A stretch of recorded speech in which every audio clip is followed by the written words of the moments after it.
Hey, welcome back. You're watching Liquid Lunch. It's a pregame show where I'm allowed to behave a little wilder than usual, but it's Freaky Friday, but not that crazy. Tom Beccaro's here. I got to stay in line when the former chairman of the Republican Party of California is in the house, and then all of a sudden, Tom Kehoe shows up, and we got Tommy 2 times here. And I got to behave a little better when I got honorable, respectable guys like this. He's classing up the joint. Oh, yeah, sure is. He always does. Well, you give me a wise guy named Tommy 2 times. No, you're both Toms, so you're Tommy. No, I know. You're Tommy 2 times. So, months ago, Liquid Lunch started back in May of 2019, May 13th. My brother's birthday was the start date, actually. And back then, there was like 25 candidates in the race, And I called it then. I said, watch this, all this diversity and the most women, the most Muslims, and the most minorities, and new Congress people and everything, right? When all's said and done, the smoke clears. There's going to be 2 70-year-old white guys, Bernie and Biden, fighting against each other, okay? Take a look at this. This was back in May when there was like 22 candidates. We have exclusive footage. Bernie and Biden actually met for a secret back channel conversation, and it looks like all hell broke loose. So they come to the meeting, and there's Bernie in the flannel. He throws a kick, a left hook, and Biden goes down. He's thrown back. Biden struggles to his feet. He comes back, another left cross, knocks him back. He stumbled. James Clapper, former CIA director, comes in to referee, and Bernie lands another but goes back. Biden charges forward and hits him with a kick. He kicks him when he's down, Frankie. And Biden goes down. And Clapper goes down. All 3 are down. They struggle to their feet. They square off again. Clapper can't even get up. And then, straight left again. Bernie flips and falls. Biden comes in with a kick. Clapper throws him down. This is getting exciting. They both struggle into their feet. This was a crazy fight, and Biden doesn't want to give up. Bernie's saying, it's been 8 years. I'm running for president. Shut up, James Clapper. A left. And lest anyone think that was Senator Sanders and former Vice President Biden, that was actually a dramatization of how a simulated fight would go between the two of them to get on the debate stage. Senior Citizen Smackdown segment. So I was calling it, thank you for playing along, boys, but I was playing it from then, and I was saying that it's going to just wind up being the Senior Citizen Smackdown. That's it, and that's what it is. I think Biden is not the comeback kid. Biden got votes because he was the antithesis. He was the safe haven for people that refused to vote for Bernie. I don't think, sure, they got all the other people to drop out. They got Buttigieg to drop out. They got them all to fold up their little tents. But I think mostly people, Wall Street money and just the moderate Dems, there's plenty of moderate Dems. They just will not vote for Bernie. You think people will stay home? I think a lot of them would stay home if Bernie won. But Biden is not that moderate.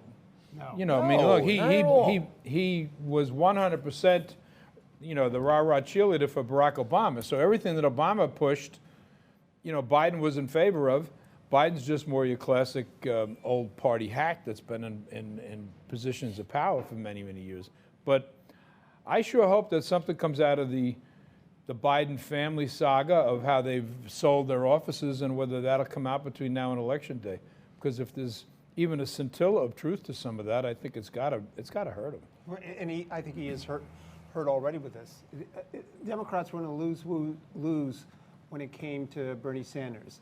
They'd lose if they picked him, and they'd lose if they didn't because some of his people are going to stay home. Yep. But at the end of the day, Joe Biden's not inspiring. No. And so he's not going to drive heavy vote. Now, the Democrats are going to come out anyway because they don't like Trump. But that doesn't, just being negative and not really loving the person, that's why Hillary lost. Is she's not overwhelmingly loved. People like to like the person they're voting for. People liked Obama when they voted for him, and Obama caused the House to flip. I mean, certain states, you know that, and a lot of states flipped. South Carolina, for example, was a Republican majority of congressmen. Boom, went 4-1 or 5-1 for the Dems. So I think that's what the state chairs, like yourself, and the trickle down. You talk to the county chairs and the state chairs around the country. They're going, oh my God, we have to deal with Bernie at the head of the ticket. They just don't want. They couldn't do it. And if you look at some of the stuff, some things, right? This may sound crazy, but like the circumference of liberal and conservative, with Bernie and Trump, they almost meet in some places. Like Trump wants to bring the troops back. Bernie's been all about that. You know what I'm saying? Bernie wants trade restrictions, tariffs. Trump's doing that, right? And there was some statistical evidence that the Bernie bros were so pissed off last time that 1 in 10 of them actually voted for Trump, like a protest vote. Like a protest vote. You know what I mean? They didn't want Hillary in because they felt like she got screwed. And I think Trump is so smart. He's been doing it for like 2 months now, saying, oh, they're going to screw Bernie again, aren't they? He knows that he wants that snapback effect from the Bernie bros Do you to think feel like those he got people will humped. come to him, though? Well, No, but stay home. I think staying home. Look, here's some stats to watch for this next election. The Republicans have lost 4 out of the last 5 popular votes. That's an amazing statistic, and not since '92, as a president received 53% of the vote. All of them have been below 53%. That means it's a relatively close election, almost no matter who's running. But the registration is overwhelming Democratic. So my point being that on the margin, if some Democrats stay home, that's a big deal. If Trump's approval rating among Latinos and blacks stays in the 30s and 20% of them vote for him, that's a recipe for victory that the Democrats can't match. And I personally think, and this is like personal experience and stuff that I kind of see out there, like in empirical numbers with, minority new businesses, minority home ownership. I personally think Trump is doing a lot better in the African American community than anyone is willing to admit. Yeah. You know what I'm saying? I really believe that. And the polls don't show that. You know what? It turns out that people like to have jobs and have control of their own future. They do. Wow, what an enlightening moment. People like jobs. And so they don't like to be on government payrolls. And so they're giving Trump's got government out of the way. This isn't a magic formula. Even though he said, oh, what's his magic wand? You know who's the magic wand? The American people. That's right. You give them a chance and they'll succeed. Well, look, I heard Kudlow on the radio this morning when I was driving into the show.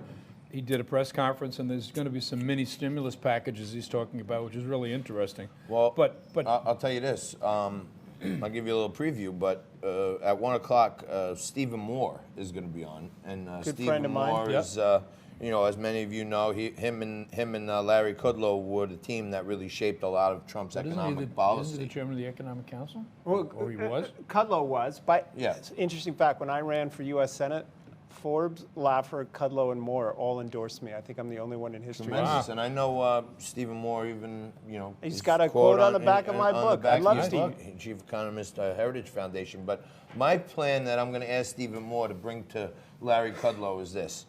80% of the employees in America are working for small businesses, right? Yeah. And small businesses, that's a fact. You know what I mean? 80% of the workforce, small businesses are the employees. The people that are going to get hurt most, even if the corona is fake, are small businesses, because a few more people in the town stay home, a few more people buy some stuff on Amazon, and those small businesses, they don't have the wherewithal to take a dip for 2 months of everybody. Well, the line of credit to endure it. You know what I'm saying? So my plan that I'm going to ask Stephen Moore is, Trump, they cut rates 50 basis points, nothing. Job numbers up 270, they're expecting 175, Dow's down 500, nothing, right?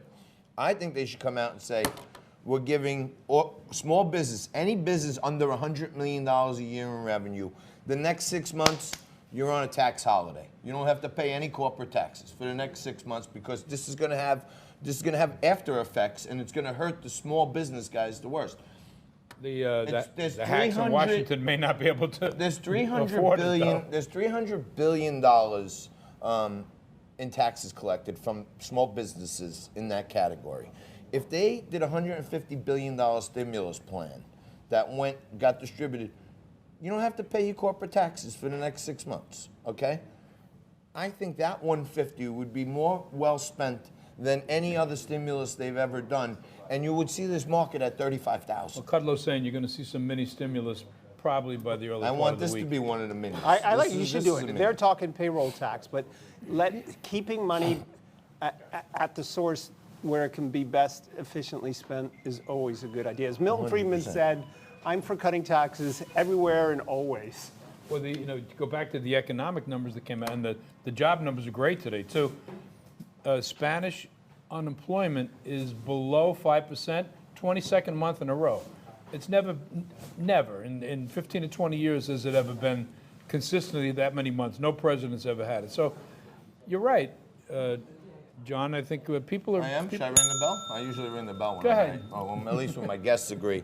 But you said Spanish unemployment. Latino unemployment. Latino I unemployment. think you meant unempleado español. That's español. Spanish. That's Spanish So unemployment, right? Isn't it? No, I was. Yeah, we were just talking about that before, Tom and I. All minority, small businesses, biggest numbers ever. New home ownership, biggest numbers ever. So all that's going to translate, if you ask me, there's that silent 10 or 15% out there that don't even want to admit they're for Trump because they don't want to say anything about it, but they're for Trump. Look, all the affirmative action programs of the past 2 or 3 decades were, whether you believe them or not, to give minority families an opportunity to get a leg up that, the minorities felt that whites had all along. So now this is all coming home to roost. Those people have all gone through college. They have good jobs. They're attorneys like yourself. They're running networks or whatever.